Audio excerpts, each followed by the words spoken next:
El generador básico de corriente eléctrica es un dispositivo que transforma energía mecánica en energía eléctrica mediante el principio de inducción electromagnética.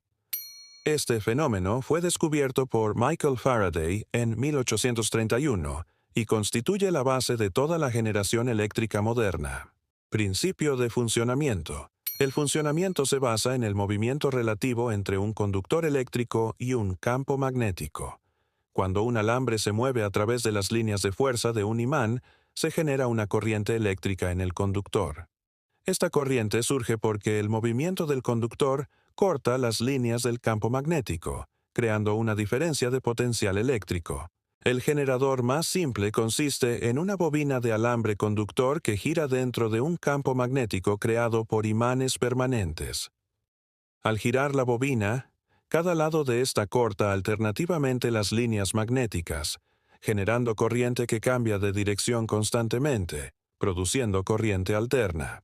Los componentes básicos son los imanes generadores del campo magnético, la bobina conductora que rota dentro de este campo, un sistema mecánico que produce el movimiento rotatorio, y los anillos colectores con escobillas que extraen la electricidad generada y la conducen hacia el exterior, donde puede utilizarse directamente o almacenarse en una batería.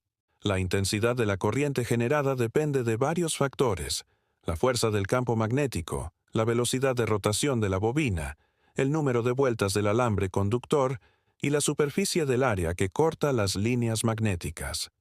Ejemplo práctico sencillo. Para construir un generador básico casero necesitas un imán de neodimio potente, alambre de cobre esmaltado delgado, un tubo de cartón pequeño, 2 discos de cartón, una varilla o eje y un multímetro para medir la corriente. Enrolla aproximadamente 200 vueltas de alambre alrededor del tubo de cartón, dejando 2 extremos libres. Fija los discos de cartón en los extremos del tubo para formar una bobina estable. Coloca el imán dentro del tubo de manera que pueda girar libremente mediante la varilla que actúa como eje. Conecta los extremos del alambre al multímetro configurado para medir voltaje. Al hacer girar manualmente el imán dentro de la bobina, el campo magnético en movimiento inducirá una pequeña corriente eléctrica que podrás observar en el medidor. Este generador rudimentario demuestra perfectamente el principio básico. El movimiento mecánico se convierte en energía eléctrica. Aunque la cantidad de electricidad generada será mínima, suficiente para encender un LED pequeño o detectarse en el multímetro, ilustra